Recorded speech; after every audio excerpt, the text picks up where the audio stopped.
Hi, this is Ian Matthews of Fairport Convention, Matthews Southern Comfort, and you're listening to Danny Coleman at Rock on Radio.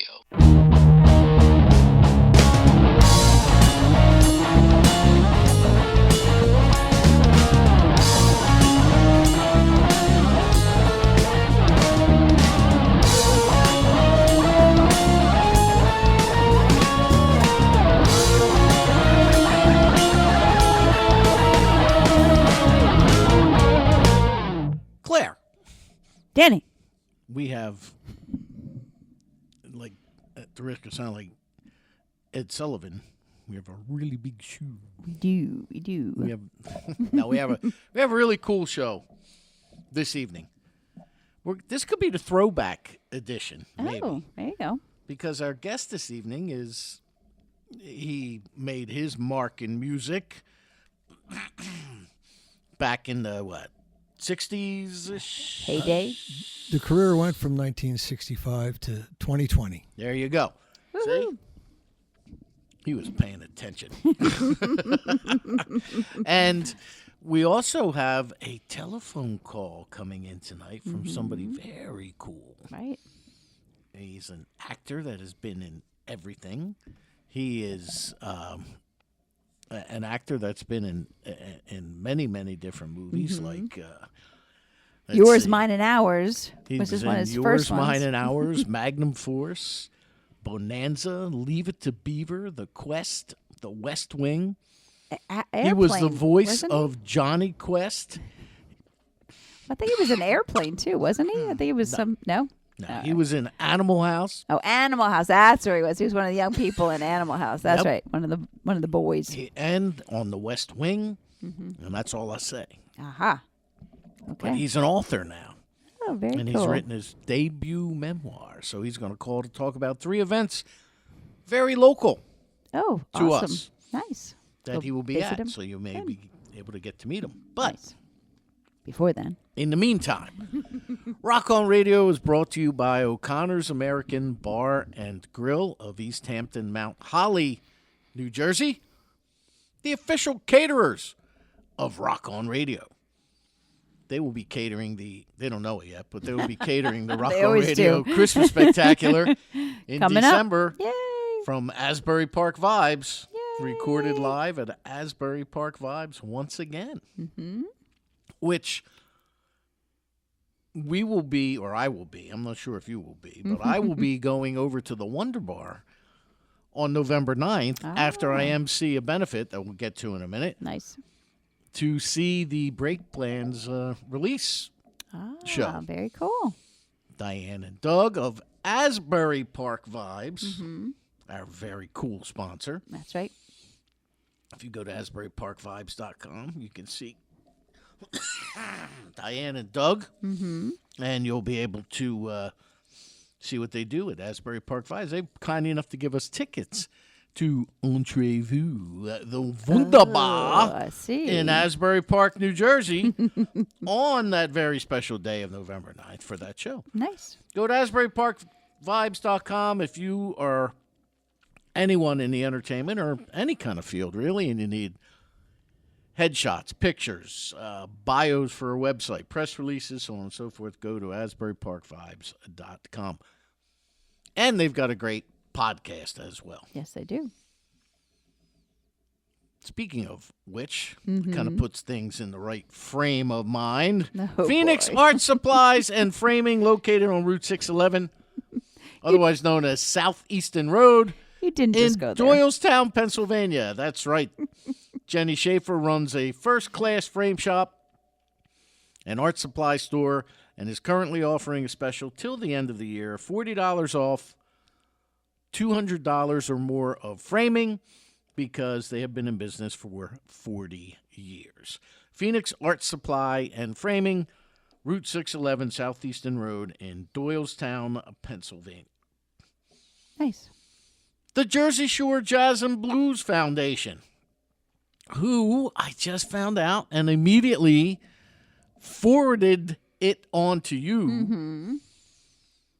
Their Christmas party is December 8th at McClune Supper Club. 6 o'clock.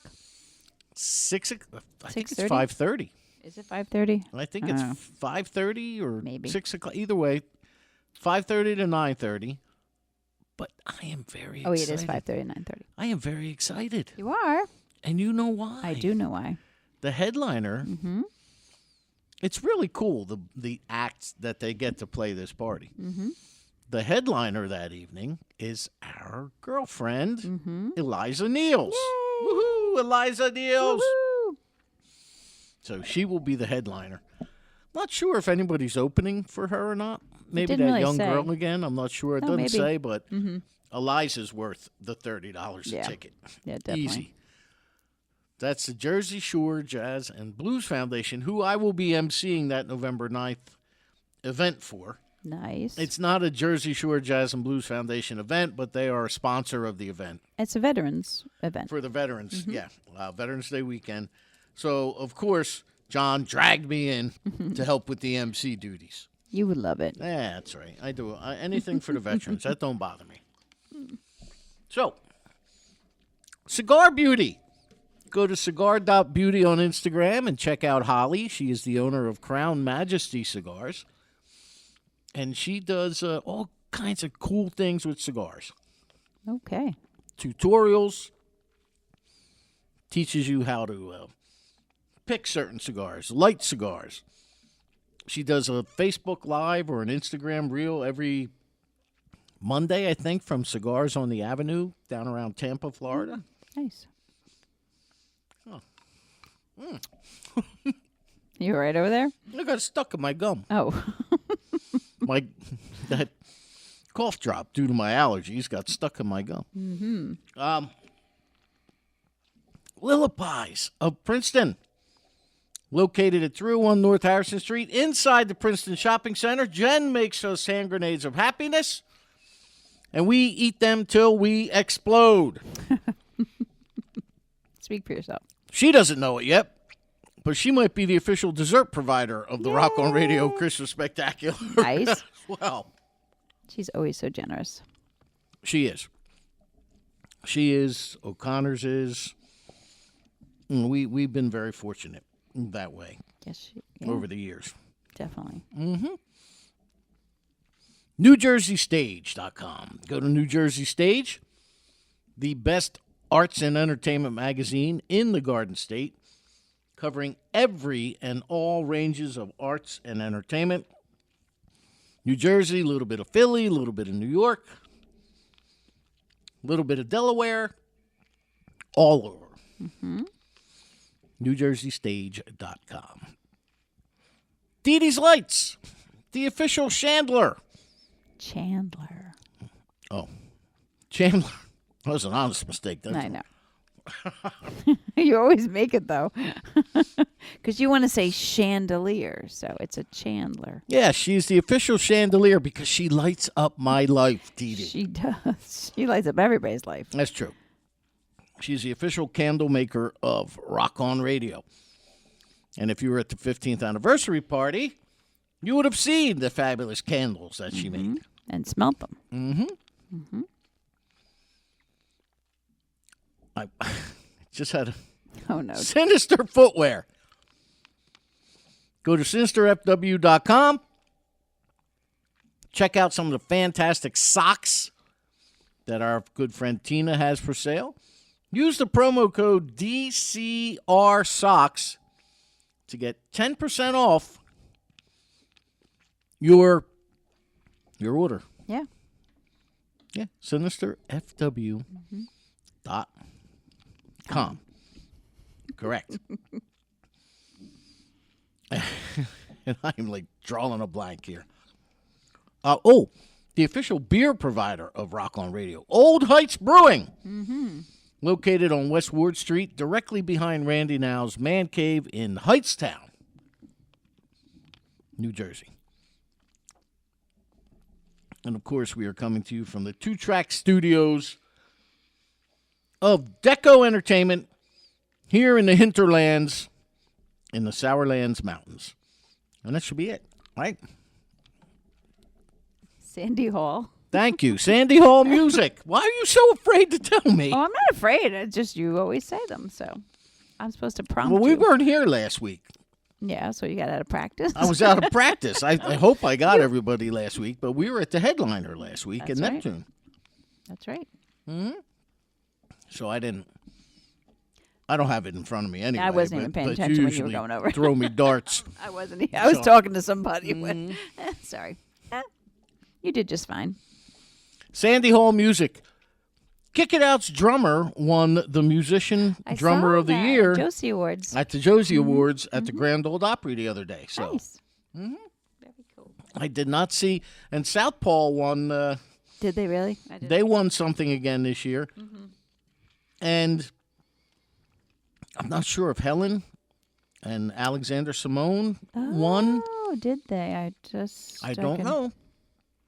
But they were there as well. So a lot of Rock on Radio alumni were at the Josie Awards. Right. I don't know if I don't think Sandy won anything either. I'm not sure. Although, so it was the 10th anniversary Josie Awards, vocal event of the year. I don't know. This is No.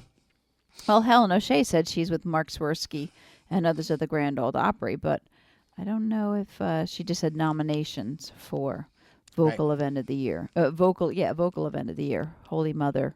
Mm-hmm. Yeah, I don't know who won, but Yeah, I don't know. It didn't say, but she did post about it. So but we do know that Kick It Out's drummer did win. I did see that one. Yep. So that's great. Sandy Hall Music, go check out her new album, Full Circle, distributed by Deco Entertainment. Go to sandyhallmusic.com. And if they want to find out about us, Claire, how do they do that? They go to dcror.com, which is the short link for Danny Coleman's rockonradio.com. That's right. And Facebook, Danny Coleman's Rock on Radio 2, the number 2. Twitter and Instagram, at Rock on Radio, all one word, all capital letters. Well, we have a phone call coming in about 10 minutes or so, I think. Yeah, 8 minutes. Right around there, right? So that gives us time to introduce our guest. That's right. Now, he came in here Fully kind of prepared. like Arlo Guthrie at Alice's restaurant with charts and graphs and Posters and memories. let's see. He was correct.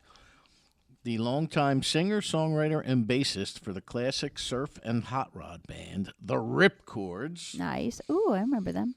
The Rip Torns. You know Rip Torn? The Rip Chords? Okay. He was did a lot of shows and concerts on the quote unquote, something I can relate to, oldies circuit Ooh, that's you. with bands such as the Ronettes, the Duprees, the Beach Boys, the Buckinghams, Herman's Hermits, the Shirelles, Lou Christie, the Young Rascals, as opposed to the old Rascals, the Monkees, the Drifters, Crystals, and more. He has come to us all the way from across the big river, Claire. The Mississippi. No, the Delaware. I jumped on the boat with George Washington. He kind of brought me over to the Washington Crossing Danny side. was there. And we're not far from there either. Please welcome Mr. Bobby Scammell. Thank you. First thing I want to say about the New Jersey Stage Magazine and your article, Rock On. If you want to go out and see somebody play, I always check that every awesome. week to see Oh, who's that's good to playing know. where. Nice. Because I have a lot of friends out there. One of the reasons I'm stopping in here is because my career started when I am from Yardley, Pennsylvania, but my career started when I went to college in the Lehigh Valley, and that's when I started playing music. And Nice. we just progressed to be finalist in the National Rock and Roll Championships, and from there to RCA Victor.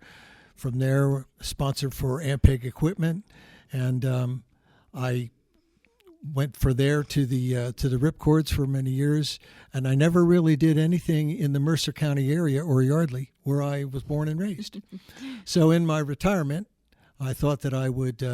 I felt I had some music that I had not recorded yet, So I just went about using local studios and local musicians from the Mercer County area for my solo projects. Nice. And I'm be happy to play some of those tonight, and I hope the guys that recorded for me are listening back home. Yeah. That's how now the first time I ever met Bobby, and I'm telling you this, Claire, because you're a captive audience. You can't run out screaming. Nope. I noticed the seatbelt, yeah. That's right. Yes, I'm listening. I know this is going to come as a shock, but it was in a bar. Oh, you at a bar? I know it's hard to fathom, but I was there. Did you have a whiskey in your hand? Ooh, Probably. I don't remember. I must have had too many whiskeys in my hand if I can't remember. Anyway, no, it was at one of our Rock on Radio happy hours. Very nice. Bobby, once again, the first time, he risked life and limb to cross the big river and come to the Nottingham Tavern, Wow, very cool. which this coming Thursday, This past Thursday. no, Oh, this coming Thursday, the that's right. 7th, That's right. will be A Rock on Radio happy the hour. Rock on Radio featuring Mark Sacco. Oh, fun. I like Mark. Yes. So, If you had to pick a drummer from around here, Mark he's either 1 or 1A. He's just a phenomenal and a good guitar and singer as well. exactly. And that's He's what someone he'll be I go to doing. see. I check out your Rock On article, and I go to see him if he's in a local area. Thursday the 7th, he'll be doing my happy hour that you showed up at. Yeah. And he came there specifically to hand me his CD, Very nice. Neon Nights and Fuzzy Dice, Very nice. which I've played on my Rock on Radio Indie hours. And we're going to play here tonight. Very cool. And so, but you came to me because, and are you ready for this, Claire? Yes. I was recommended. Really? That's right. I know that's Very hard to believe. And usually it's like, I recommend you stay away. But this gentleman was recommended. Well, one of the studios that I used for my 2 solo CD projects was the Squirrel Ranch studio in Hamilton of That's Tom right. Brioc. That's right. And he's the one that said, you ought to head on out there. Mark's playing. And I said, oh, okay. Can't go wrong. And right. I met you. And the next week you played a track from it, the one that featured Johnny Bushnell on guitar, Very Kitchen cool. Blues. Nice. Yeah, you've got, let's see, you've got really a lot of the Trenton area heavy hitters on your music. Somebody asked me who, on my initial one, who were my guitar players. And I told them Steve Lansing, Ernie White, and John Bushnell. And the guy's reaction was, well, that's not even fair. It's true. That is true. Very true story. 3 of the best right there in the area. But you also have a bandmate of mine, or a former bandmate of mine. We did some time in a band together. Mario Di Bartolo. On my second CD, Mario is featured quite a lot, but I did a Ripcords tune for a Ripcords CD release at Squirrel Ranch, and I used Mario on that. So Mario has been on the national scene with me with the Ripcords too. There you go. On recording. Mario's a great guy. And you also have Lisa Bouchel. Anybody listening that listens to this program with any regularity knows all of those names Yes. because they've all been in here on multiple occasions, most of them Right. anyway. Yeah, we just did Rock and Roll. So, with them. Yeah, we too. did that in March, I guess, Mhm. right? Yep. So, well, right now we have our phone call coming in. All right, ready? So let's go to the phones and say hello to Hello. Mr. Tim Matheson. Hello, sir. How are you? Hey, how are you? Is this Danny? It sure is. Welcome to Rock on Radio. You are live. Hey, thank you very much. Thank you. How you doing? I am nowhere near as good as you, my friend. You've got so much big stuff coming up. Well, there's a lot happening, let me tell you. Well, I guess we should get to All right, let me wrap it up then, real quick here in a nice little package. You have written a memoir, and you are going to be at 2 shows in New York City Yes. on November 11th and on November 12th. The 11th at the Alamo Draft House in Brooklyn, and the 12th Yes. at the Cinema Arts Center in Huntington. Ooh. But Yeah, on yeah. the 13th, you're going to be right here in Jersey in Ridgewood at Bookends. That's So, exactly right. Yes. so go ahead. We are all ears. Tell me about the. Grace is calling me on the other end there, Tim. I just wanted to let you know. I just hung up on her. She just wants to make sure I called you. Yeah. She's checking on me. I have been known to flake out on a few occasions. Well, so you decided after everything you've done in your career to write a debut memoir. Damn glad to meet you. Yeah, So, yeah. with the question mark. So go ahead. We are all ears. Well, it came about. I'm a big fan of movies and how movies were made, and my education, because I was working so much, I dropped out of college, so I just study all the time, and always did. And a book that I loved was called The Making of the Wizard of Oz by Algene Harmitz, and she went through all of the files and the backlog of material and memos and contracts at MGM and the costume notes and the camera department and writers and casting and everything, and chronicled the pre-production, the evolution of it, and the making of the Wizard of Oz. And I wanted to do that about Animal House because after the movie came out, I realized there was sort of like an alchemy that was present during the shooting and the post and the development of the story between Doug Kenney, who founded the National Lampoon, Harold Ramis, who was a Lampoon writer and an actor in Second City, Ivan Reitman, who was our producer and went on to produce and direct great movies such as Ghostbusters and Stripes and Meatballs, and John Landis, who directed the movie. And I just wanted to capture they collectively sort of changed the force of comedy in cinema. Mm-hmm. And so I set out to write that, and because I interviewed them all and I was there for much of it. And so I thought, I'll do that. I'll do what Algene Harmitz did. But the publisher said, well, you also worked with Lucille Ball and all these vaudeville people, and we want to hear stories about that and your early career and working at Hanna-Barbera and stuff. So I widened the scope of things and tried to include that, and all under the banner of doing it in a humorous sort of, full disclosure about the things that I goofed up on and did badly, and so that's what this came out of, and I used the Rick Meyerowitz, the artist who did the National Lampoon Animal House poster, to do the cover. Oh, that's because cool. I wanted the audience to know it's going to be rude and crude and funny and hip and happening, and so I just wanted to set the tone. Yeah, that's a great cover. Oh, good. Thank you. It's really cool. That is my producer, Claire, that is chiming in there. Hi, Tim. Hey. Tim, Hi. I loved you. You're my yours, mine, and ours. That's the heart of my. Oh, thank you. Yes, we watched that as a family. We're a big family, and we'd watch that all the time. So just when he said that's the first thing I thought of. Oh, thank you. I mean, you know what? I mean, that was my second movie, and I got to work with one of the greatest comedians of all time, Lucille Ball, and Henry Fonda was one of the finest actors in American cinema, and Van Johnson and Tom Bosley, and I mean, just everybody who was in it.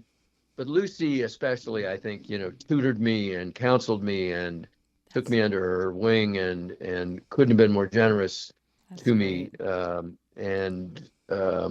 Also she was the first female executive in Hollywood. She owned and ran Desilu Studios, which produced The Untouchables, Star Trek, Mission Impossible. I mean, and so she was amazing. And then she was the biggest star in TV, trying to get back into movies with this film, Yours, Mine, and Ours. And right. she was taking a lot of chances. She's That's great. right. Yeah, that's great. Well, I was going to save this for last, but since Claire brought up one of those movies, I'm going to bring up a thing, because my guest in studio tonight, I don't know if you know this name or not, but his name is Bobby Scammell. Hey, Tim. And Hey, Bobby. he sees. You want to tell him? Yeah, Timmy. Go ahead. Yeah, my name is Bobby Scammell, and I was in college in the '60s in Pennsylvania, the Lehigh, Lafayette, Bucknell, Gettysburg area, and so every one of them had a Delta house. And so when I very first saw the movie Animal House, and it said, "Where were you in '62?" I knew exactly where I was. But I wanted to mention that I have had for forever an antique '60 Corvette, which is pictured on both of my CDs that I have here at Danny's. And I wanted to ask you, did you get to keep yours? Because that was a rocking machine. No, I didn't. I mean, it was one of those things that was it was owned by somebody that loaned it or rented it to us, and it was there and gone pretty quickly. And we had to be, that was a lovely car, so you had to be really cautious. Well, it's a lovely car. What we used to call it was a crumpet catcher. I'm sure it served you well. I bet, right? Well, that's a rather personal question. But I just wanted to mention that because Animal House is a legendary. But for me, it was the car. Well, we were following your lead, I'll tell you. Why, thank you, sir. Well, one of the things about that, Tim, that your career and some of your movies, like you were just kind of said earlier and alluded to, have actually changed the course and become such an integral. Gosh almighty. First day with the new tongue, Tim. I'm sorry. Part of the American fabric. Yeah. Animal House. I mean, I don't know anybody who hasn't seen Animal House. That scene when you were with Dean Wormer's wife, I got a bar just like that on my back porch. And that's the honest to God's truth. And every time I look at it, I think one of two things. I either think about that scene in Animal House or Dean Martin, because I could just picture him with a martini leaning on it. Oh, yes. So as you look back over your career and the things you've done, and of course you can't put everything you've done in this memoir, but do you ever just look back and think, wow, I am a part of the American fabric, or has that never crossed your mind?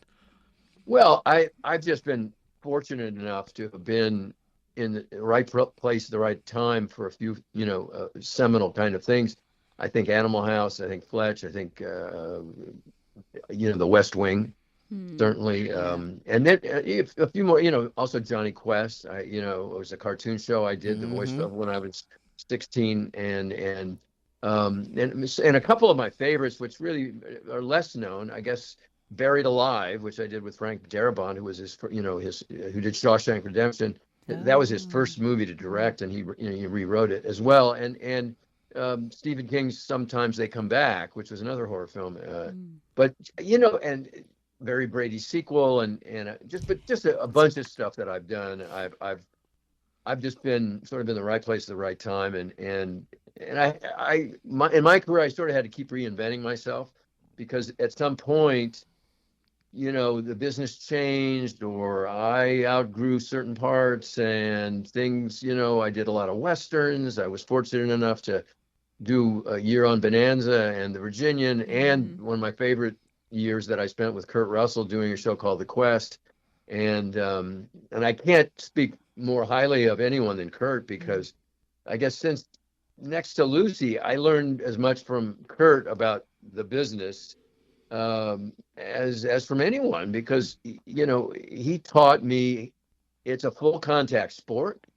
You gotta take it in stride. Sometimes you strike out, sometimes you hit a home run, sometimes you hit a double, and you got to react the same to everything like that. And it's a team sport that includes all the members of the cast and crew, and don't try and stand apart or stand above anyone else. And he had all sorts of practical advice and lessons for me as an actor, and I'm still fortunate enough to know him and learn from him and to love him. He's a great guy. Well, I also know that you've done some directing. Criminal Oh yeah, Minds, Burn Notice, Without a Trace, Cold Case, Covert Affairs, The yeah, Last yeah. Ship. I'm noticing a theme there, Tim, but I'm not going to pressure you about that one. I'm only going to Genre. worry if you come out with a show or you direct a show called "Where Is My Ex-Wife." I don't want anything to do with that. But is there anything about your directing in the memoirs as well, or? Yes, what I did was I just part of the reason I wanted to put these things in the book were to just let film students, young actors, young directors, writers, cinephiles, whatever, what is really like in the trenches. It's a full contact game. You can't be a baby about it. You have to really just toughen up and be able to take the good with the bad. But there's also certain lessons that I learned as a director and I love directing, but it's like things happen on a set. They don't teach you in film school. Like, okay, you've got a cinematographer who thinks he's an artist or she's an artist, and so they're stealing all your time in a day. And as a director on a guest shot you're a guest on directing on an episodic show, you only have 12 hours to do your day, and maybe you got 8 pages, so it gives you an hour and a half a page. Suppose you're at hour 11 of a 12-hour day, and you've got a 2-page scene left to do. What do you do? Because that cinematographer took all the time that you should have used to do this other scene. And I never put this in the book, but it's what you do. And what I've learned the hard way, you do something called a oneer. You block a scene, you maybe trim a little dialogue, trade some lines, and you use the actors to choreograph it so that the scene is moving from one shot to the next. They stop, they talk, they reverse positions. The camera can slide around and then pan with them as they go, and it's all done in one take. And that's the only way to survive in this business when somebody buries you, and so it's tricks like that you learn, and they don't teach you in film school. And I try to put things like that in here. I have what's called film school boot camp in there that with some hints like that. And I'm just going to also online just keep publishing like film school boot camp notes about how this happens and how that happens, and like the craziest actor I ever worked with, no names, but and how I got around that as a director, and it's just all these nutty things that happen that they don't really cover in film school. I bet. So these appearances that you're doing on the 11th and 12th, and then the 13th in Ridgewood. Yeah. Is that a book signing, or are you going to be doing a Q&A? Tell us about the appearances. It's both. I think it's both. It's Q&A and a book signing. And, the funny thing about filming as a film actor, you don't get a chance to be with an audience, and you don't get the feedback of being with an audience like you do on stage. And so it's a great opportunity, and I've done several of these, and where you can speak in front of a crowd of people. They answer questions people want to know, and just they get hands-on with you, and you get hands-on with them, and you can find out what they liked, what they didn't like, and you get that feedback that you get in theater immediately that you don't get on film. I mean, the funny thing about Virgin River is we were 3 years into the show before we realized it was a hit. It was crazy. I mean, it takes so long because Netflix, translates it into every language of every country that they broadcast in and they stream in, and so it takes a long time from when you shoot it till it comes out. And we were shooting the second year before the first year ever came on, and then we started the third year, I think about the time the first year was getting ready to come out. And at the end of the third year, the last day of shooting, all of a sudden, our show was the #1 show in the United States and Canada on Netflix, and in many, many or most countries all over the world. And we had no idea. Wow. We didn't know. We just had no idea. So it's an opportunity to really, for me to be able to get face to face with an audience and to find out what they like, what they didn't like. Well, it's just fun. I have a wonderful time. That's great that you enjoy. And I'll tell some stories. I can tell some, and I can tell some, dicey stories too. Well, before I let you go, Tim, I have to tell you, I don't know why, but every so often, Johnny Quest comes up in my circle of friends. And I will fess up right here and now because that's what I do. I never realized that you were the voice of Johnny Quest. And it's a bit of trivia. Yeah, but the question I have, and maybe you can answer it for me, because the other night we were trying to remember what the dog's name was, Bandit? And then what was it? Bandit. Bandit. Yes. That's it. But for some reason, as soon as you say Johnny Quest, somebody in my circle of I think they're normal, but people tend to think they're screwed up friends, automatically comes out with Haji. Haji. That's right. That's right. It was such a great. That was such a break for me because I was sort of at the end of my kid acting. I was outgrowing little kid parts and outgrowing Leave It to Beaver and the things that I sort of gotten started doing, and then I was in high school and I got into cartoon voice work for about 2 or 3 years, and it was just one of the greatest educations, and I got to work with some of the finest actors I ever worked with, like Mel Blanc, who did all of the Warner Brothers characters. Oh, gosh, yeah. I mean, he's he's Nova, superstar, and Don Messick, and Dawes Butler, and Alan Reed, and June Foray, and Janet Waldo, and all these people. I watched their shows every Saturday on TV, and here I was working with them. And it was like back then you performed it like a stage play, and they'd have 8 microphones set up, and you had your mic, and you were facing a big glass wall, and behind that were the technicians and the director, and you'd act it all together, and it was just so much fun and such a great education and a good transition for me as I grew out of my childhood phase and grew into my cowboy phase. Oh, and by the way, that's how I knew I became my father. Because when my son was born, who's 32 now, but when he was born and I'd get up at night to feed him, there was like reruns of Bonanza on, and I was like, oh my God, I become my father. You had a cowboy phase too. But my guest has one quick question for you, and then I'll let you go. Yeah, Timmy, it's Bobby again.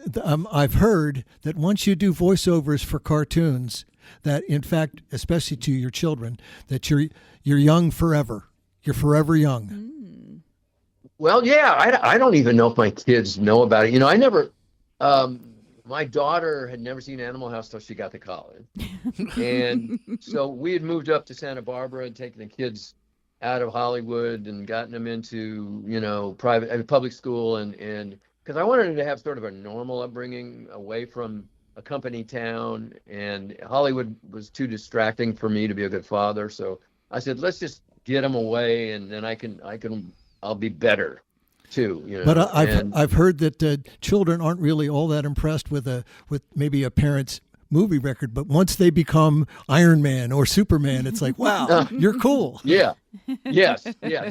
And once my daughter called me from a party, she says, Dad, I'm at a toga party. You gotta say hi to my friends. All of a sudden I'm cool. Toga. Oh, gosh. All right. Well, Tim, what is the website? How can we buy the book? How can we, when it's due out on November 12th? 12th, right.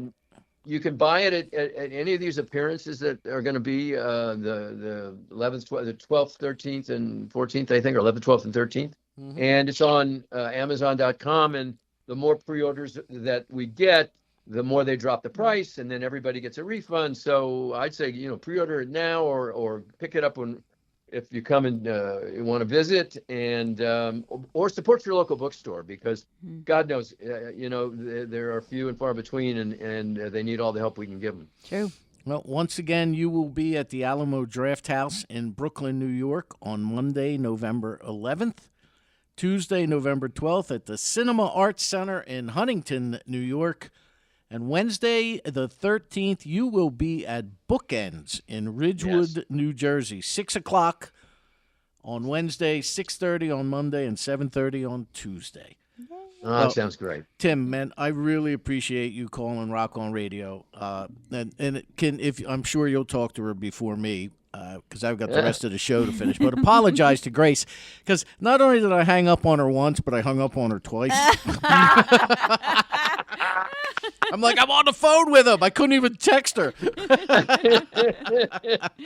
that's so funny. That's great. Listen, thank you for having me on the show. I appreciate it, and thanks for talking about the book, because I had a ball doing it, and it's a load of fun. Well, congratulations on the book, and best of luck with it. And it has sincerely been a pleasure talking to you, man. Thank you for your time. Great talking to you. Thank you. Rock on, my friend. Thank you. You rock on. There you go, Mr. Tim Matheson here on Rock On Radio. Thank you, Bobby, for your patience. Oh, no problem.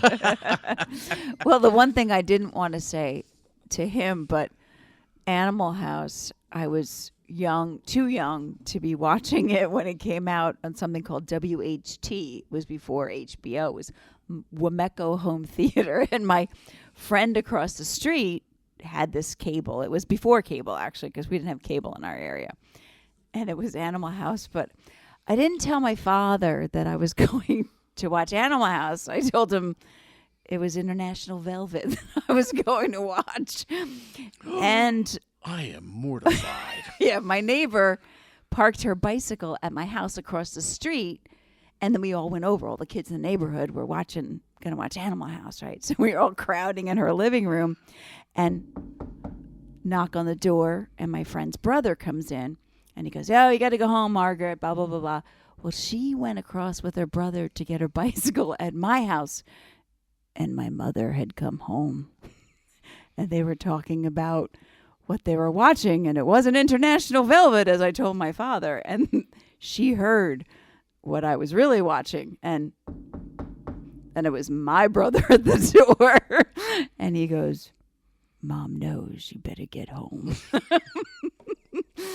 So I never saw Animal House. I could never bring myself, after the beating I got when I got home. Well, I can guarantee you, there was a horse in the movie. Yeah. He got killed, but So the thing was, when I was old enough to watch it, my dad had it on like the TV version, I guess, whatever. He was flipping channels, and I'd go in and see what my dad was watching. I'd sit down on the couch, and so I walk in and I'm like, "Hey, what are you watching, Dad?" And he's like, "Animal House." And I just sat down. I stood up and I walked out. The irony. I was like, I will never watch this show. Just couldn't, even without all the scenes taken out. Well, that's that is one of that's another one like Caddyshack that's got so many quotes. Mm-hmm. Oh, yeah. Fat, drunk, and stupid is no way to go through life, son.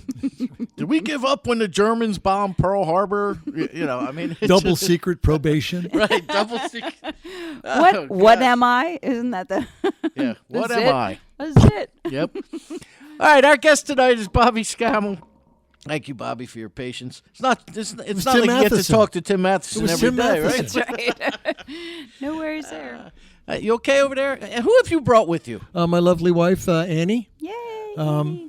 She's we met in 1966, and she still fits in her wedding dress. Nice.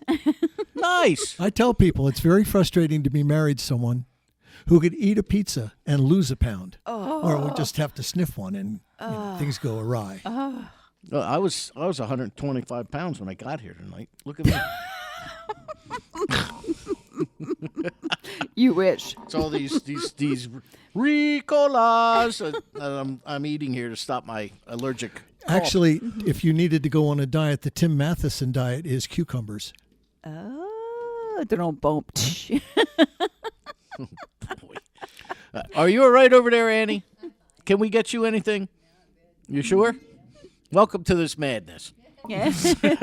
She's sitting in the chair too. Oh, she's in Sarasano's chair. Yeah, everybody sits in that chair. They love that chair. There's Wait, other things here. Our friend Joe comes here now. Joe is he is the most unknown famous rock star you will ever encounter. True. Right? Joe was the voice of Miller Beer back in the 80s. He was the voice of Hands Across America in the 90s. He did countless commercials, Pepsi, Mountain Dew. I mean, the list goes on and on.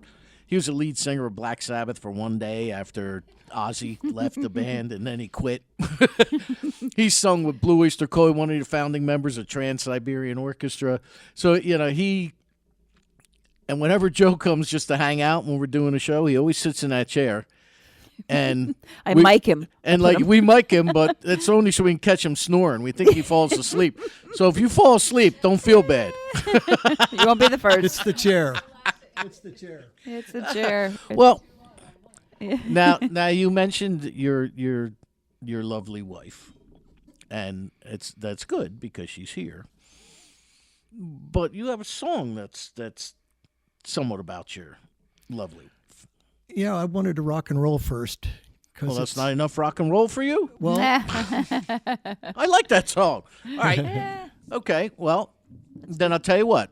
Because we make it all about the guest here, I'm not even going to fight him on it. Okay, good. So, what is this you gave me? What is it? Is this a list of your demands? Is there a salary request?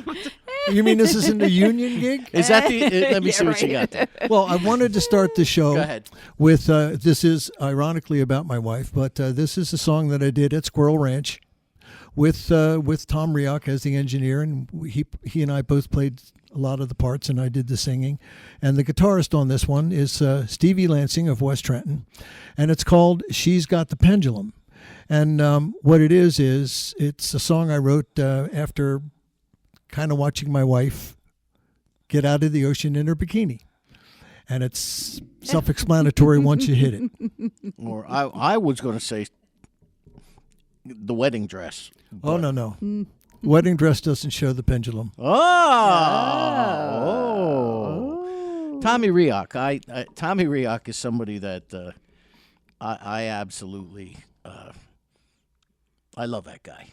I mean, Tommy and I have worked together on a few projects, and I've done some recording there with some couple artists. And he is another one. He's always so easy. He's another one with a lovely wife. Oh God, Fiona. There's a song. Everybody loves Fiona. Yeah, I do. I love Fiona. She's fantastic. All right, this is Bobby Scammell, and the song is called "She's Got the Pendulum." Ladies and gentlemen, welcome to Bobby's Night Out. And while we got the fun going, I want to tell you a story about a girl I met just the other day. Eyes of an angel, she moves like the devil down below. Eyes of an angel, she moves like the devil down below. She likes to walk it, heel to toe. She likes to move it to and fro. She's got the pendulum. She likes to move it real slow. She's got the gift. She likes to put on a show. She's got the gift. She likes to put on a very good show. She likes to walk it heel to toe. She likes to move it to and fro. She's got the pendulum. She likes to move it real slow. She got the pendulum in the back. Try not to have yourself a heart attack.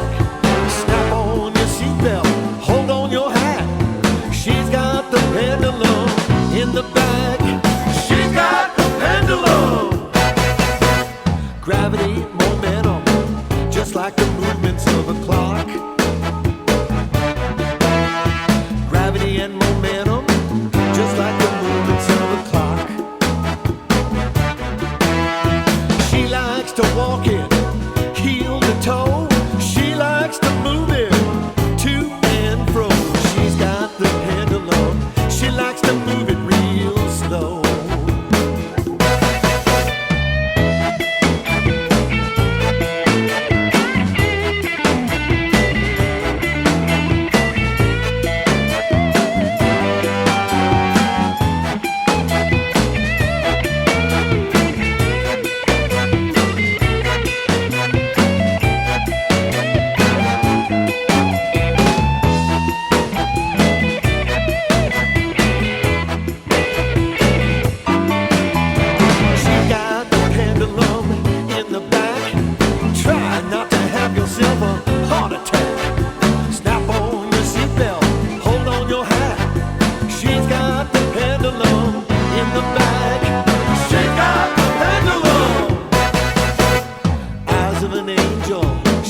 There you go, Bobby Scammell, and the song called She's Got the Pendulum. I love it. websites, How fun. social media. How do we find No, you? I don't the want to do record? that. You don't want to do that? I've been on the internet enough in my life. I don't want to be on it You anymore. want to stay out of that? I want to stay out of it. So This you is just stuff I did Just for us. family, friends, and music And us. buddies, and of course you. well, you know, guys. now that you've been on this show, you're going to be inundated with requests right. to come out of retirement. You know what? and maybe some of these studios that I did work in Mercer County will be triple booked There you once go. they hear. Besides Tommy, was there anywhere else you worked? There was. I did some work at the Venture Studios up here in what's the name of the town south of Somerville? The Tony Camillo's Venture Studio. Oh, Tony's. Yeah, I Tony. knew I knew you the know, name of that studio. He passed Tony, away. he some passed years away, ago. but I did some work there. He did Midnight Train to Georgia with, Yep, with Dionne Gladys. Warwick. Gladys Knight Or and the Gladys Pips. Knight and the Pips. Yeah. Yep. And I've worked with. I did some work at Joe Grillo's studio in West Oh, yeah. Trenton. Oh, And nice. there's no finer musician than Joe I Grillo. know. Oh, no, I know Joe well. We love Yeah. Joe. Yeah. Actually, I'm wearing my Got on your gumbo gumbo- socks. You got your Gumbo gumbo socks. gumbo socks, right? That's right. You know, and I love them. My favorite. I love his band, but he does a phenomenal solo show too. Nice. I have a brother that lives in Louisiana, so I've been down there a ton, and that's one of Joe's favorite places to Yeah. go. Was Tony in Hillsborough? Tony Or Hillsborough. Raritan? No, Hillsborough. Hillsborough, right? Yeah. Right, just north of the Carrier Clinic, something there. That was an enjoyable time. But the next song I wanted to do was actually Just relax. We're not going to get there. We got to We're talk not about gonna you. get We got there. to talk about you. If You you know- blow through all these songs, No, we're I going to be don't sitting wanna here blow twiddling through- our thumbs. Annie's going to throw you out, and then she's going to slide in. If you, well, I did.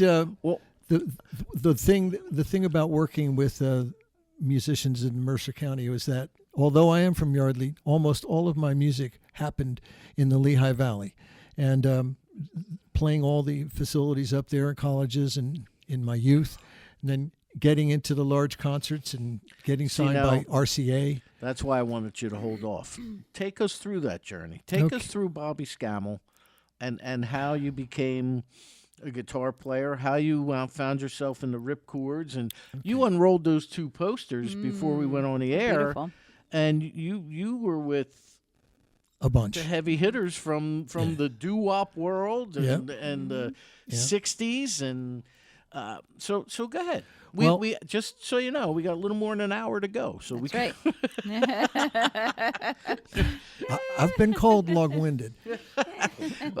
That's fine. But go in ahead. in my college days in the Lehigh Valley, it wasn't unusual for people to, if you played music, to get in a band, and if you were good, you became popular, and you could actually earn a living as a musician back in those days. I remember. But I wanted to go back even farther to Yardley. I had my dad was a big band player, Glenn Miller type band, and my great aunt was the cornet and piano soloist for John Philip Sousa. And when she passed away, her Steinway came to my dad because he was the next generation musician. And because he played in a big band and we had the Steinway, his band came to our house and practiced there with the girl singer and all that. And my brother and I would sit under the piano, and we learned very early in life that the piano just wasn't for family pictures and doilies. It made nice sounds. So I would have to say that primed my pump. And then, of course, the Beatle era and rock and roll. I got into a band. We were good. We earned a living. We played a lot of places. I opened for the Young Rascals, Little Anthony Imperial, the Delphonics, everybody from Philly, Dovell's.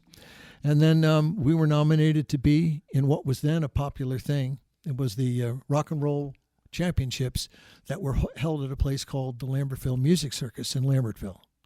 And it was extremely popular. Bands came from all over the place. And in fact, at Lambert, I was in and up against 2,600 bands from United States and Canada. And we were a finalist. And the judges were Phil Spector,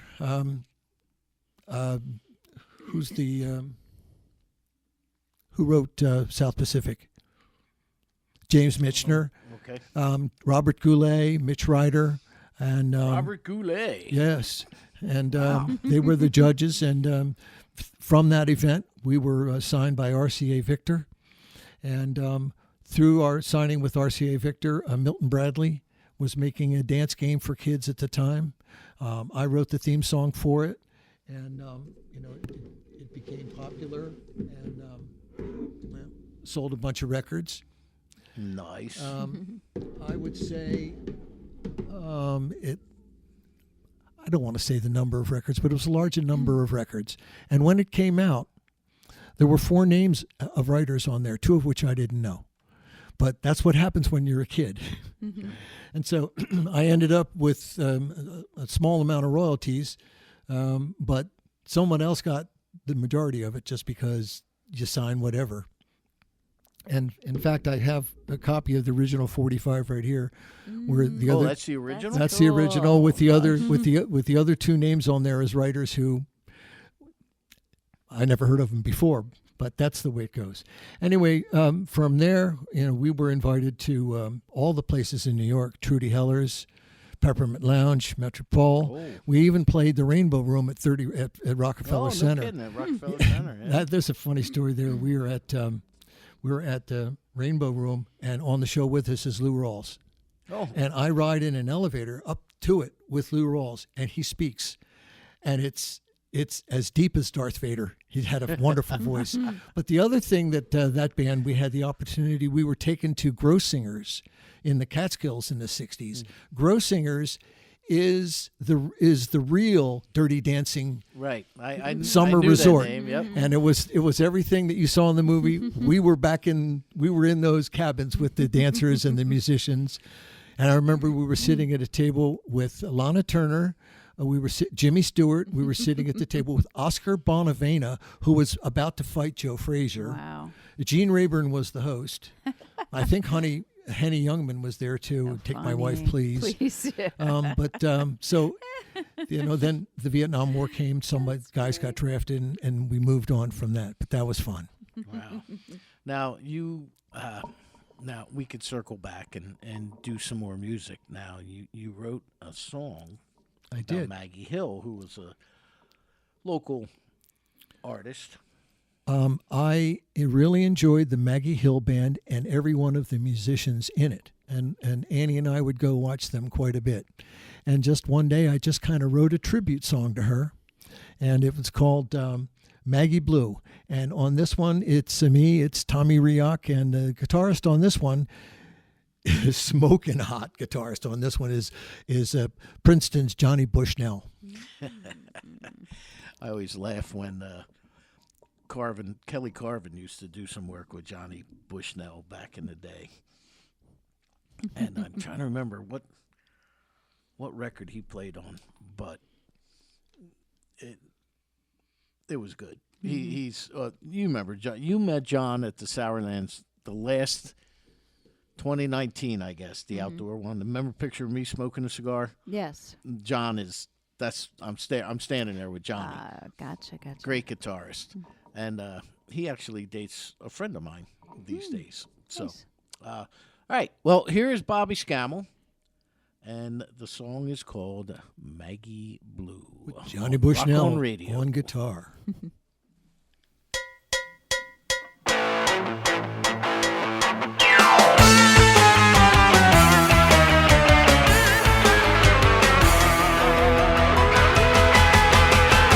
New Jersey was the last place I saw Maggie play. She was singing the blues like a suffragette Robert Cray. She had funky black shoes, a red spotlight. She hit the ground running, she was rocking all night. Maggie Blue, the boys in the bar loved you.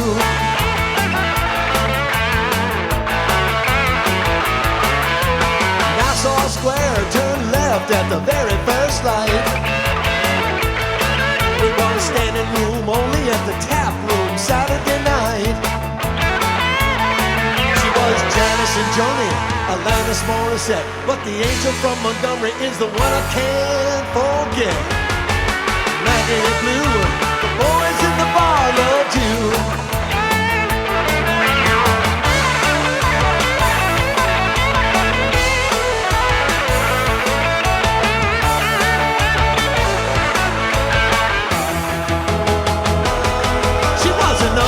guided missile, the kind of girl you never control.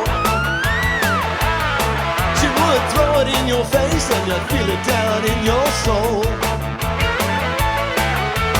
She left the band for a 9-to-5 man, a white picket fence and a St. Croix tan. Maggie Blue, the boys in the bar loved you. Little black skirt too far above the knee. Size 5 top, but she's wearing an old size 3. Jet black hair, ruby red lips, magazine smile and a teenage hips. Maggie Blue, the boys in the bar loved you.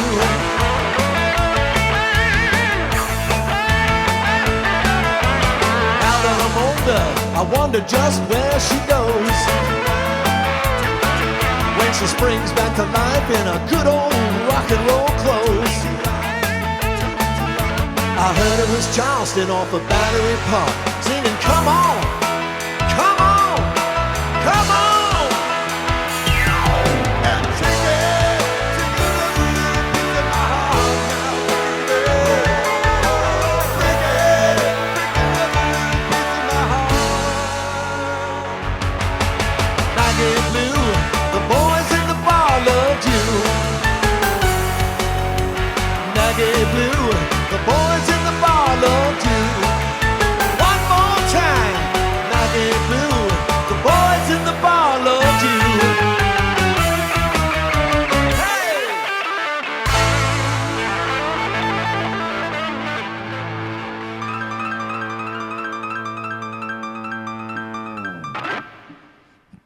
Bobby Scammell. Nice ending. Correct.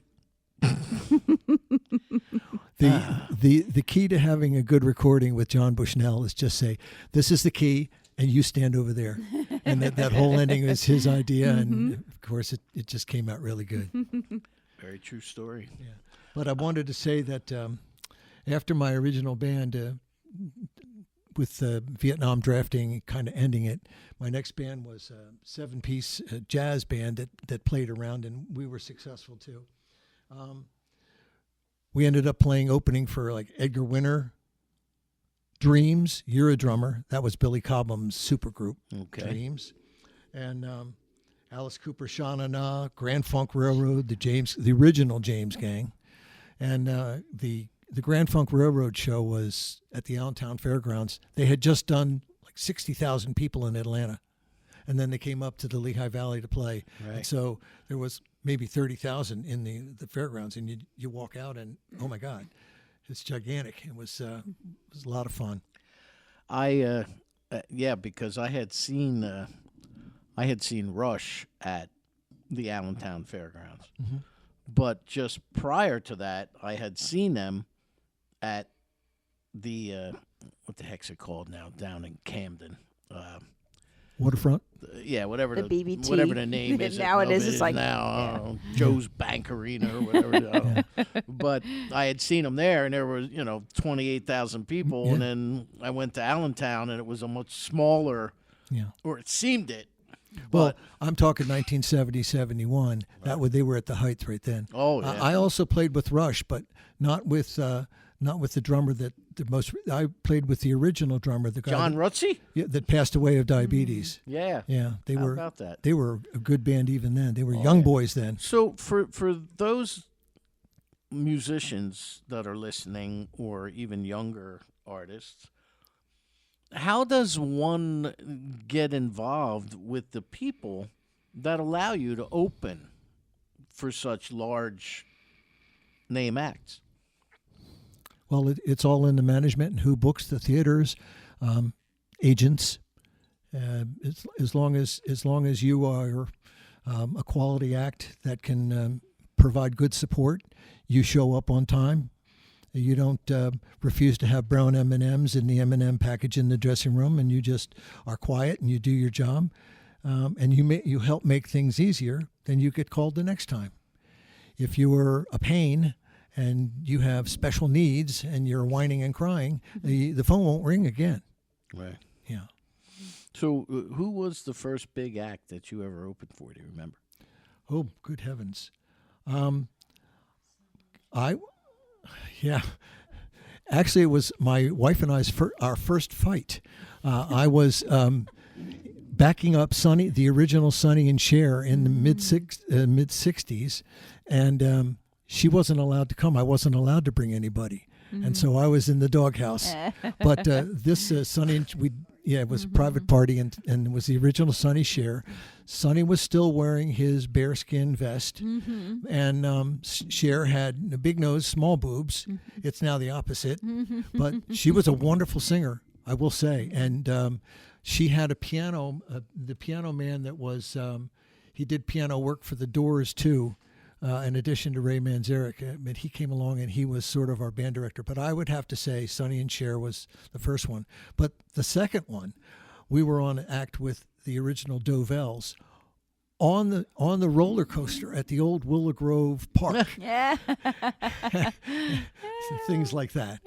But when we went to Grossingers, part of our job there, we were the band for all the kids and everything, but also we had to back up Tommy Rowe there. So we had to learn all his songs and everything. And not only did we do a show there, but it was taped for television within that resort. Oh, nice. Okay. And Little Auntie and Imperials, wonderful singers. We did what was called the Notre Dame Bandstand, which was the huge youth dance in the Lehigh Valley at the time. And we opened for the original Young Rascals when Good Lovin' was just out. Okay. And they were phenomenal. And, they packed the place. And, gosh, I'll probably remember half a dozen more after I leave, but... That's right. Well, years back, I was lucky enough to sit down, like you and I are sitting down now, face to face with Randy Bachman, of course, of the Guess Who, and then Bachman Turner Overdrive. And he was telling me about growing up in Winnipeg, and they had a band, and Neil Young had his band. But the problem was none of them had any money. So they would share amplifiers and share equipment. And station wagon. And then once they started to make some money, they would rent the amplifier to the band for like $5, he said, right? But one of the things he said to me was, what you were talking about, Annie, was that they, in order to get out there as a band and become established and heard, they played a lot of teen dances and high school dances and local, small YMCA? Places like that. Yes, and to do that, and Andy was saying that's what you guys. That's how you. I want to tell you that when we went out, and of course we were very close to their age at that time, but when we did teen dances or YMCA's or youth centers or college fraternities. You got paid. You could earn a living, and it was nice. And I'm sad that musicians don't have that. But one of the teen dances we did, we were the opening act for Tommy James before the Shondells, when he was still using the pickup band from Pittsburgh. Now, he was from Ohio. A DJ in Pittsburgh got hanky panky and started playing it. It became number one. He came. They wanted him to play a show. He didn't have a band, so he just picked up one of the local club bands in Pittsburgh. Well, when I played with him outside the Lehigh Valley, he still had that band, but the place was packed. So we made money, he made money, and the promoter made money. I remember Hanky Panky. That was one of the first 45s I ever listened to on the Roulette record. Right? Roulette record. Orange and yellow label. Right. Yeah. He did a crazy book about Roulette records. Who did? Tommy James. Did he? Yeah.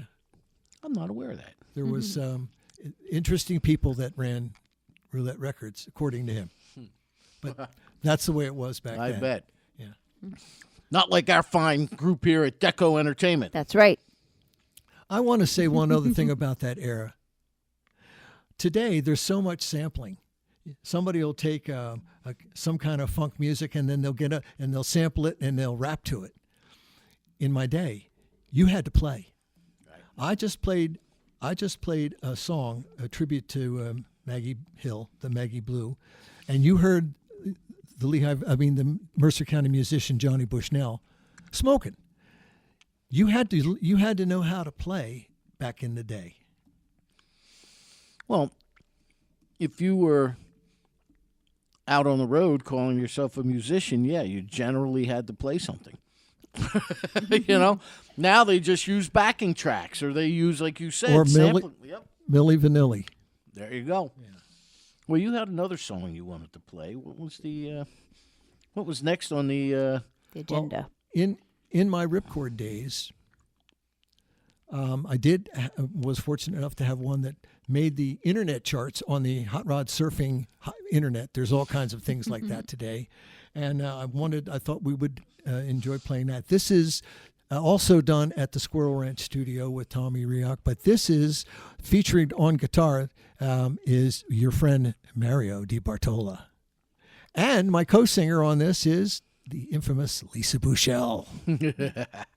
Now, I just lost my train of thought. Thought train was derailed. Do I have time to tell a Lisa Bouchel story? You can do it now or when we come back. Either one. Fuzzy Dice. Fuzzy Dice? Okay. Now, my gosh, I can't believe I had that all lined up, and I totally forgot what I was going to say. Imagine that. Can you imagine such a thing? Yes, I do, actually. I've seen it happen. I have a front row seat. That's going to drive me crazy. Well, maybe if we play the song when we come back, you'll remember. All right, maybe I will. All right, here's Bobby Scammell and Fuzzy Dice.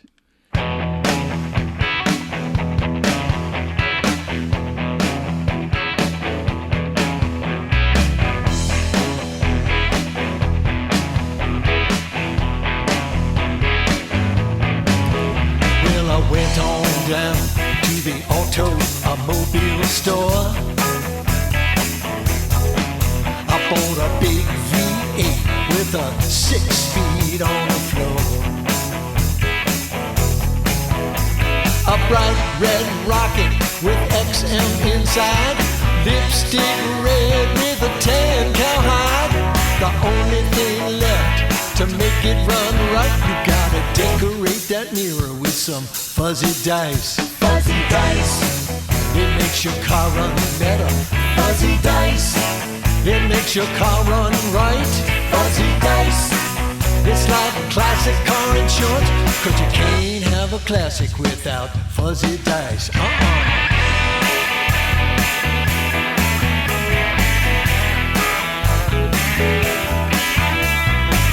I knew a man with a 57 Thunderbird. Sweetest sounding engine that you ever heard. Snow white body with a porthole top, but when the light turned red, that bird wouldn't stop. So we fixed up the brakes, but it still wasn't right. And then we figured out the problem. What?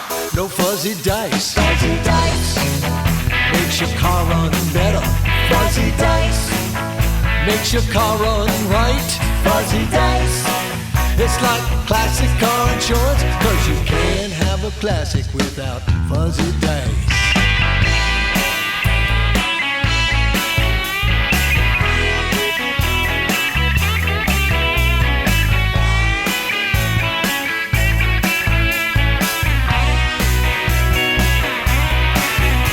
So get yourself a rocket, get yourself a ride, and head out on the highway where the road is nice and wide. Feel like a captain, feel like a king. Turn on the radio and everybody sing. There's only one thing left to make it run right. You gotta decorate that mirror with some fuzzy dice. Fuzzy dice makes your car run better. Fuzzy dice makes your car run right. Fuzzy dice. It's like classic car insurance, 'cause you can't have a classic without fuzzy dice. talking about fuzzy dice. Talking about fuzzy dice.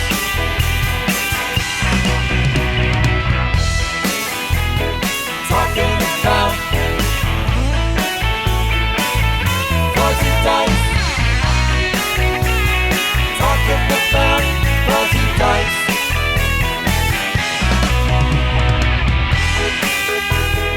Talking about fuzzy dice. Talking about fuzzy dice.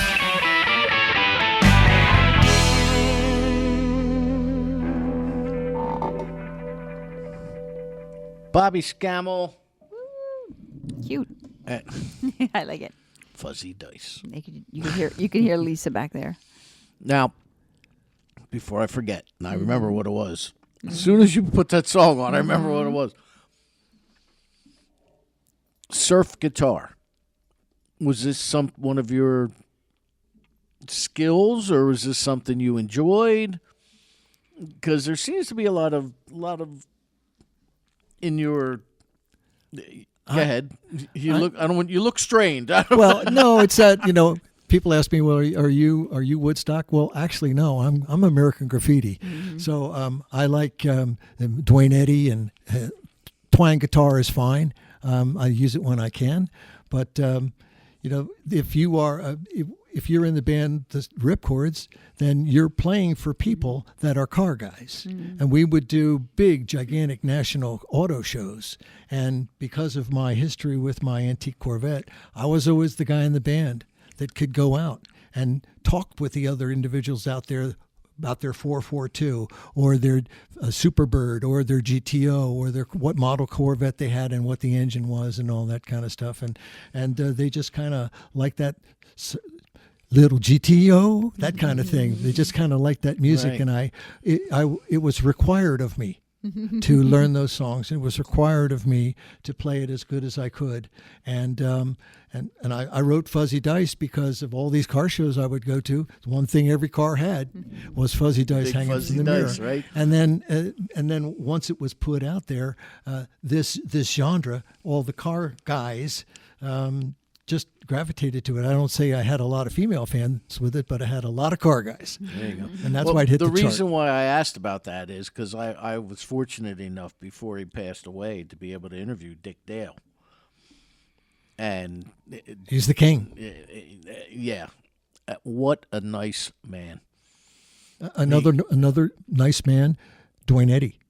I never had the opportunity. Yep. But he was and had that sound. Oh, yeah.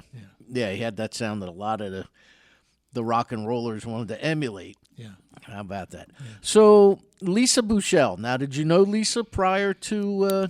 I'm a Pennsbury guy. Lisa is a Pennsbury girl. Yep. She's a lot younger than me. But my Lisa Bouchel story, and if she's listening, she's going to cringe. Years and years and years ago, I was invited to be on one of the very famous Ernie White Christmas shows. Oh, nice. And it was held in the War Memorial, gigantic arena and all that. And I was going to do one song from the Ripcords, and I was going to do it solo with the Rock and Roll Band, who are phenomenal. So anyway, it was just me. So Ernie says, Bob, listen, you're just going to go in this dressing room. And it was me and Lisa sharing a dressing room underneath the War Memorial. And we kind of knew each other because I go watch her play. And that was that. My CD comes out, Bobby's Night Out, Neon Lights and Fuzzy Dice. And I give it just as a gift to my friends, family, and music buddies, which include my childhood sports buddies. And we're out at this bar, and I'd given them all out. And the one guy says, so who's the female voice? And I said, well, Lisa Bouchel. Said, Lisa Bouchel? I said, hey, Pennsbury girl, because they're all Pennsbury. What? Never heard of her. I said, no. I said, did you ever watch Rockstar Kitchen on the Philadelphia TV shows? And they go, yeah. I said, well, that's Lisa Bouchel. They gasp, you know her? I said, well, I shared a dressing room with her. So now I was the rooster. Let him think. Now I was the rooster of the group for that day. But that's my Lisa Bouchel story. But she's a wonderful singer and a really great person. And I really, really thank her for the performance she did on this CD. Lisa, I remember when years ago this show started on an AM radio station down in Burlington County. And that first year, the very first or second Christmas show we ever had, Lisa showed up with her boyfriend Hal, who of course is the bass player for Joan Jett and the Blackhearts. And at the time he wasn't. He is now. But so her and Hal come in, and she was talking about Rockstar Kitchen because it was just in the formulative stages. It hadn't gotten there yet. So off the air, she couldn't talk about it on air. All she said was, but off the air, she told me some of the details. And I'm like, what fun is that? You get to cook with a rock star, you know, somewhere along the I line. believe Ernie White was the musical director of that show. Was he? Yeah, I think he was. Yeah, I can see that because them two work together all the time. Right. So Now, I want to stop you right there because you talked earlier about young bands and how do they get to be opening acts and all that. Lisa, who is a wonderful singer and a beautiful woman, goes and does this show. She does an excellent, superior job. And now Comcast, whenever they need a quality program to fill in, it's that. Mm-hmm. And from that, she became very popular. And then, my buddies are still jealous of me. And people should know that Lisa Bouchel, on her album, she has this one, red vase in a blue room or blue vase in a red room. I can't. It's one of those two. I can't. Anyway, she has a song. It's just the tequila talking, which features John Popper from Blues Traveler on harmonica. And Lisa actually toured with him, not with Blues Traveler, but as an opening act for them. She toured with Ted Nugent as an opening act. She toured with Meatloaf before he got sick as an opening act. And she had a great backup band as well because they were Kelly Carvin's backup band. Lisa's like, can I borrow them? So she always surrounds herself with quality people. So you're in good company. But she gives out a quality product, too. And this is why these people continue to bring her on as an opening act. Right. But I have a song. Can I play another one just because we're talking about Lisa? Yeah, we got plenty of time. Lisa did an amazing job on this next song. The next song is called Steel Wings to L.A., and what it is my wife is 43 years with United Airlines and, of course, was with the company on 9/11 and was a survivor of that. But this song is Steel Wings to L.A. It's about the many years after 9/11 where I had to take her to work, where she would go to Newark Airport or JFK Airport to fly these same routes nationally. And this song is about what it's like to have her go off and you sit there and got to let her do it. You can't let them beat you. Mm. But this song, Steel Wings, is another one that I did at the Squirrel Ranch studio. And it features Lisa as my co-singer, Tommy Rioch as well, and an absolutely outstanding steel guitar work by Jerry Steele of the Best of the Eagles Band. And I could not thank Jerry enough for this outstanding performance you're about to hear. Jerry also toured with another national act, a band you would know, like they were big time. Yeah. You'll remember it during the song. Of course I will. All right, here's Bobby Scammell and the song called Steel Wings to L.A.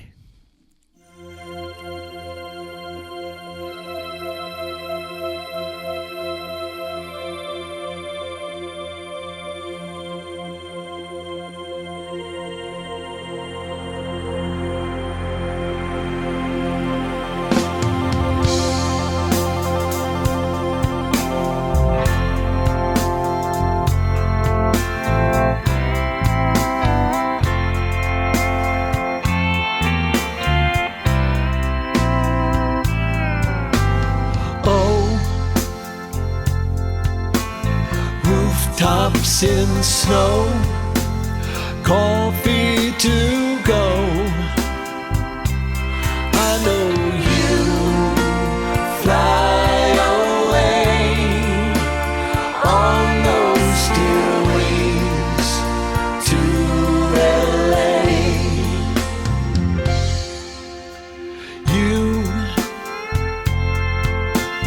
I know you say I'm crazy to stay, but my heart flies away on those steel wings to LA. I'm frozen here in time, repeating all my lines, but the part of me that still can fly flies with you.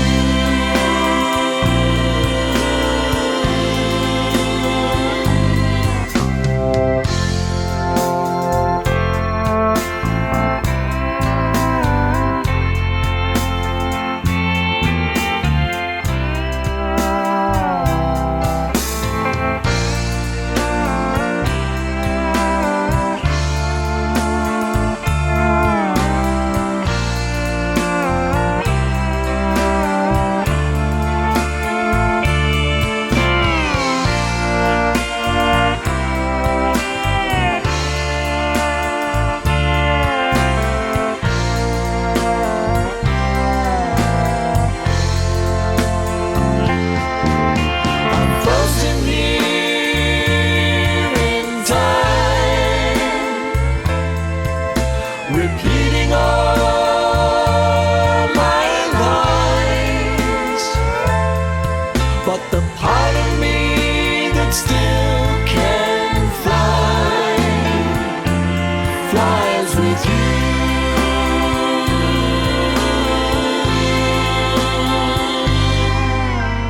Now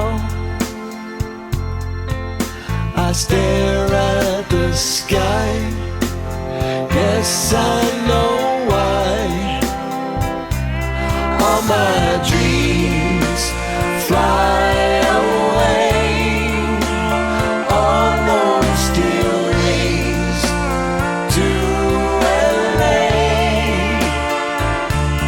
Yes, my heart flies away on those steel wings to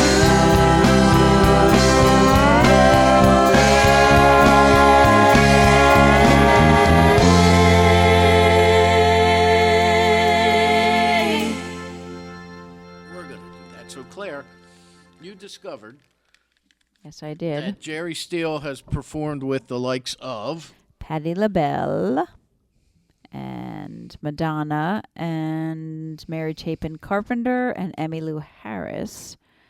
I didn't really find anything else. Oh my out. goodness, he's with the Best of the Eagles, one of the greatest Yeah, Jerry Eagle plays tribute with them. bands going.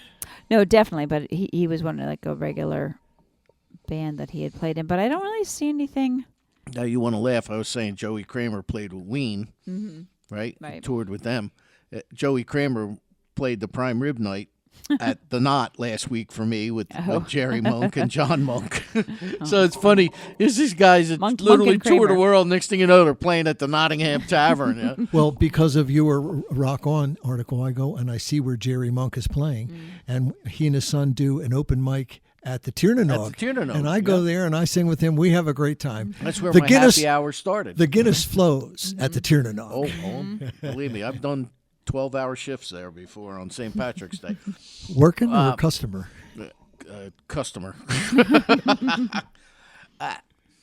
So, with your music now, you mentioned earlier that you're retired.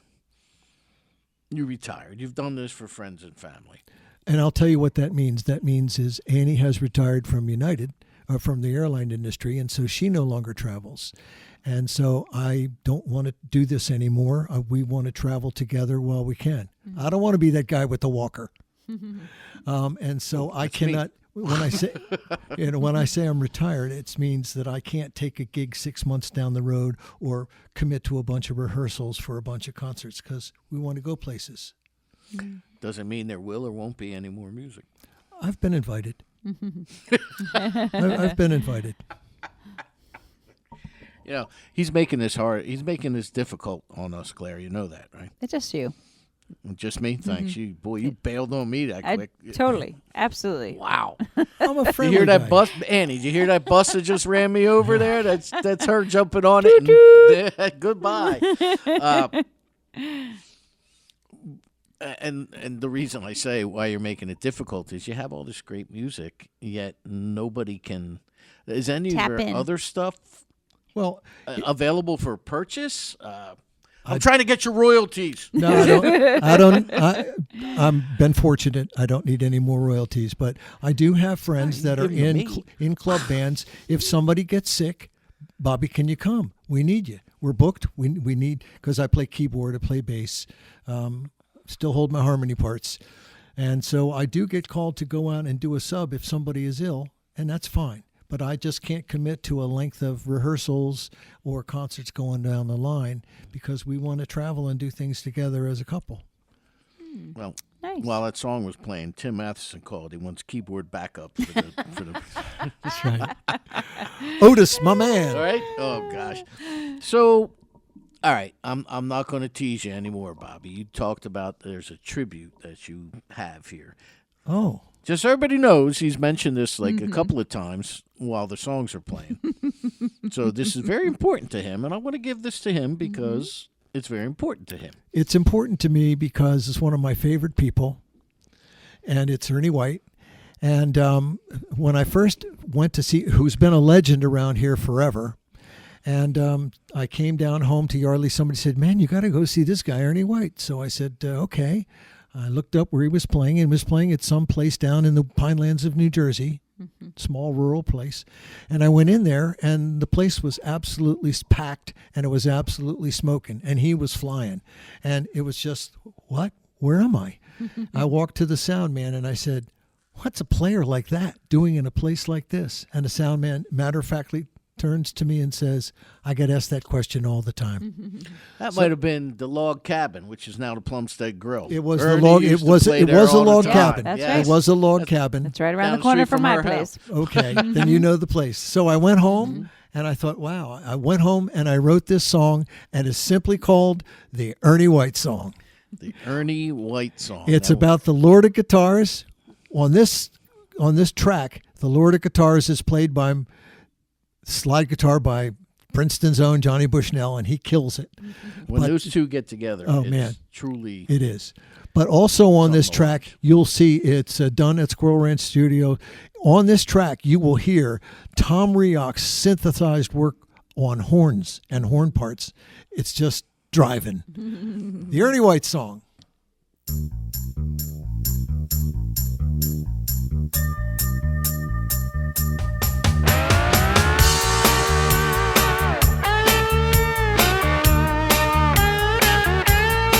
Do you remember Burt Reynolds in Deliverance? Remember the banjo kid?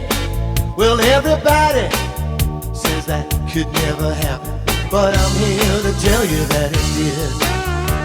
Yeah, I'm here to tell you that it did. This is the story of the Lord of Guitars that nobody ever heard of. Well, he plays like a preacher with the hands of the devil, but the music comes from heaven above. Yeah, the music comes from heaven above. Ernie White, he's got the hands of the devil. Ernie White lays on the edge of the abyss. Well, everybody says the same thing when they hear, what's a player like that doing in a place like this? Well, you head on down to the Pinelands of Jersey, down to the Devil's Oasis. God's guitar guitar is playing down there. He's blown the roof off a whole lot of places. He's blown the roof off a whole lot of places. Look up a place called the Blue Moon Hotel. Settle down with a cold, cold beer. Cause when the white hot rock makes a hotel hot, you say, man, what is he doing here? You say, man, what is he doing here? Ernie White, he's got the hands of the dead. Ernie White plays on the edge of the abyss. Well, everybody says the same thing. What's a player like that doing in a place like this? Well, what's a player like that doing in a place like this? Sounds like this, baby.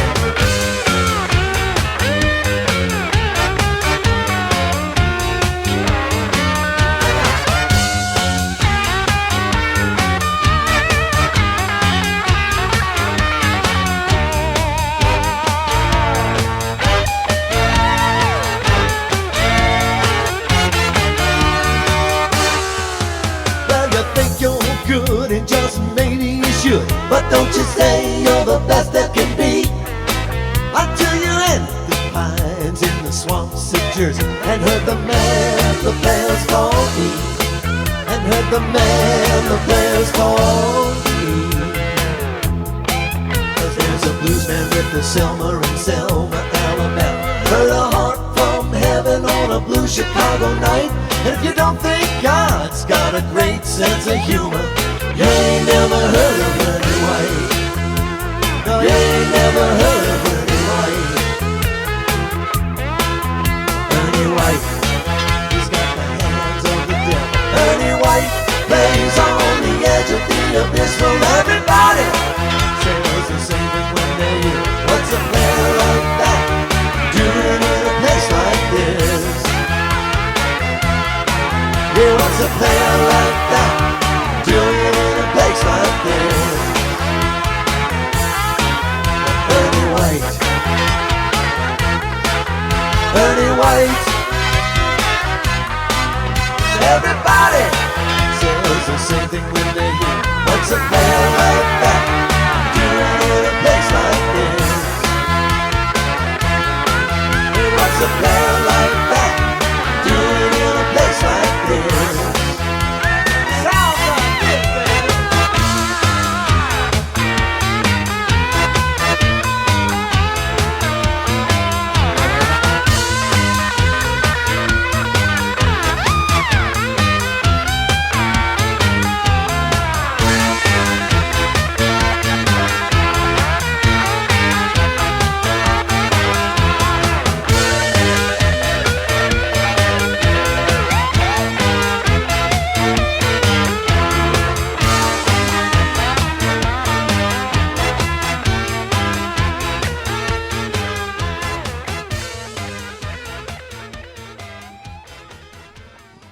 Bobby Scammell, and the song called The Ernie White song.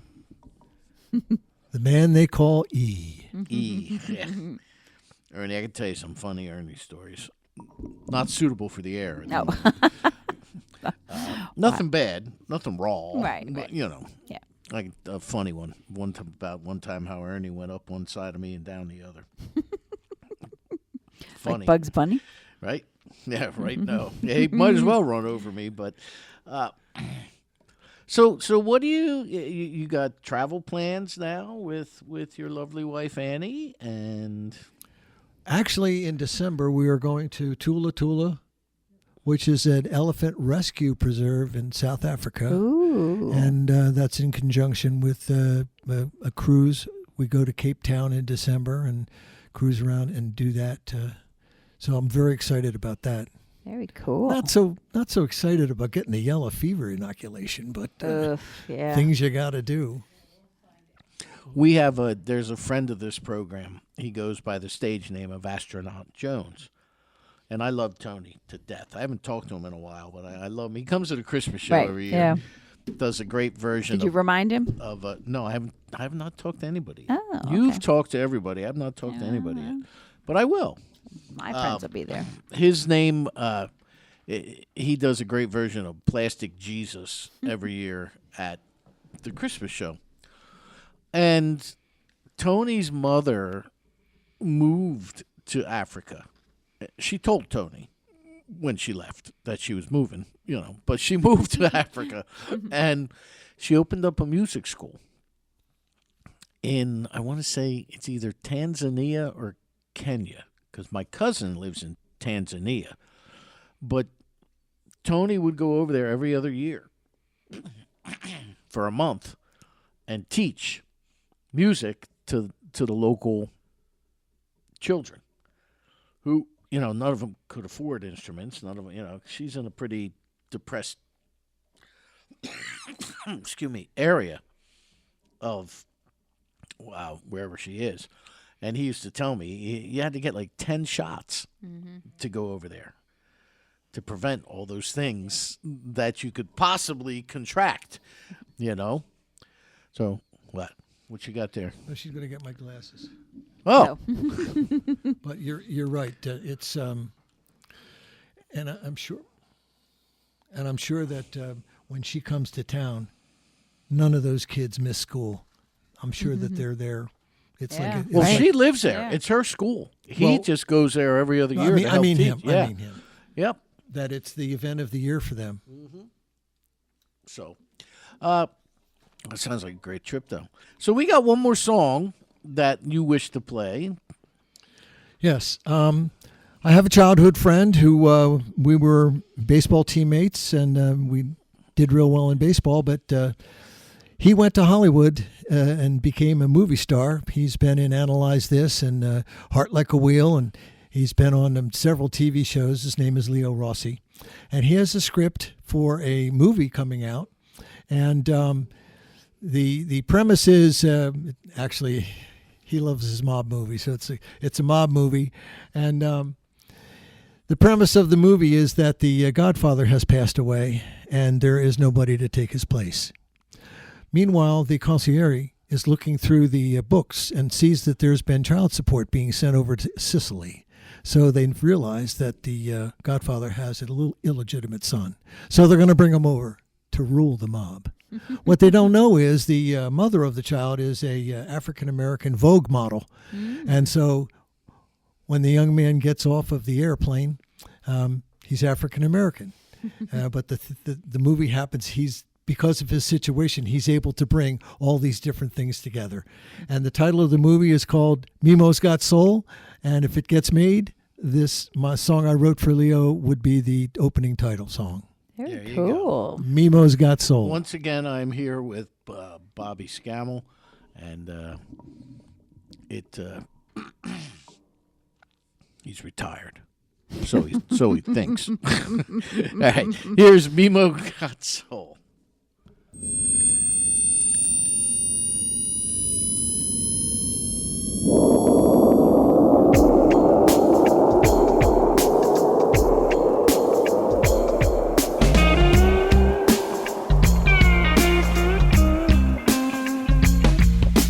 Big plane coming into Newark, New Jersey. Alitalia flight 703. Front row non-stop business class ticket from Palermo, Sicily. You can choose your airline, what departure and arrival will be. And you can choose every one of your friends, but you can't choose your family tree. Mimo's got soul, a brand new world and a heart of gold. Mimo's got soul, he ain't exactly what you thought he would be, but he's got a branch on the family tree. He's got a photo of John Paul II around his neck, a St. Christopher's cross. A soccer jersey from Paolo Rossi, and someday soon he's gonna be boss. Buona Pavolicio, Picciamo, I'm here to do what I can. Si amante alla morte d'Italia. Call me a family man. Mimo's got soul, a brand new world and a heart of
We're back. There you go. Very cool. Now, when you write, do you write alone or do you ever seek the help of others? Gosh, I primarily do it myself. Okay. I think it's the old-fashioned thing. Something comes into your head, and when it does, you better write it down right now, or else it's gone. But I guess I have collaborated in my life, but it's just kind of a hobby for me, and so it ends up on my solo stuff. And rather than you have to collaborate when you're in some kind of national band. You have to clear this or clear that, and it has to be the right genre for them. But this one right here, I mean, it's completely jazz. And Mario Di Bartola did about 4 parts in Mimo's Got Soul. It all kind of blended together, but that's the kind of musician he is. I know Mario very well. Mario, years back, I was the host of a YouTube program called One More with Danny Coleman. And I used to do it. Mario left his day job as vice president of a large firm in New York City and decided to buy a music store, something he always wanted to do. And he allowed me to do that YouTube show out of the back room of Monmouth Music in Red Bank. I would go there to have my Martin guitar. What's his name in the back? Bob. Bob, yes. Bob's Guitar Rescue. Hospital. Or hospital, Yeah, yes. yeah. He was the luthier on my Martin electric. You know acoustic who else electric. used to take their guitars there whenever they were anywhere near the area? I would assume Bruce. Eric Clapton, Oh, my. Joe Pesci. Joe Pesci actually plays guitar. I mean, he Okay. would drive down I think he lives in Middletown, which Yeah. is just outside of Redmond. And he would bring his guitar there. I can tell you some of those stories, too. Once Even again, funnier with Mario and his work in New York, because Annie would commute from our home in Bucks County to Newark or JFK. Well, she'd be riding on the Jersey Central train all the time, as would Mario going from Hamilton run there. into Mario, and, yeah. and he would do it. He actually wrote a book about his train travels. Yes. And the stories. There are no better stories than Mario's train stories. It's funny.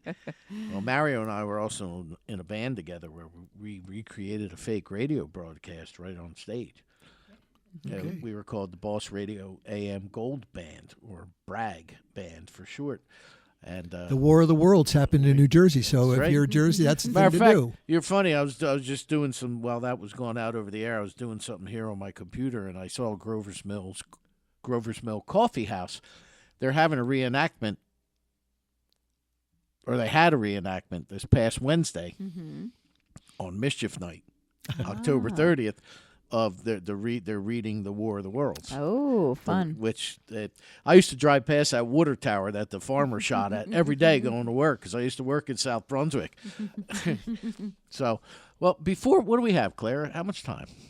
7 minutes. Okay. Well, before we head out, you want to you got some people you want to thank. Oh yeah, I can't close this show without thanking the area musicians, the Mercer County musicians that helped me do all this product. I was very lucky to have a lot of talented guys. Tommy Rioch, Arna Wentz, David Kenny, Mario Di Bartola, Steve Mamey, Jamie Rounds, John Bushnell, of course, the famous Jerry Steele, and Tom Rioch did some guitar work for me. Besides myself on bass, Tommy Rioch and Joe Grillo did some bass work for me. I have down here Bob Matrician, I wanted to say, and of course Tommy Rioch and Bill Tarlow. Vince Morelli and Skip Hess on trumpet, David Kenny on flute. My saxophone players were Mike Trock, Joe Grillo, David Kenny, and Fred Bond. On trombone, we had Lars Wendt from the Goombas and Joe Sigenvoos from the Glenn Miller Band. And the background vocals, besides myself, Tom Rioch, David Kenny, Bill Tarlow, and the lovely Lisa Bouchel and Sean Patrick Baldwin. But those are the people that really stepped up and did a wonderful job for me, and I was given a lot of talent, and it came out with the work on the studios of Joe Grillo in Ewing, and especially Tommy Rioch's Squirrel Ranch.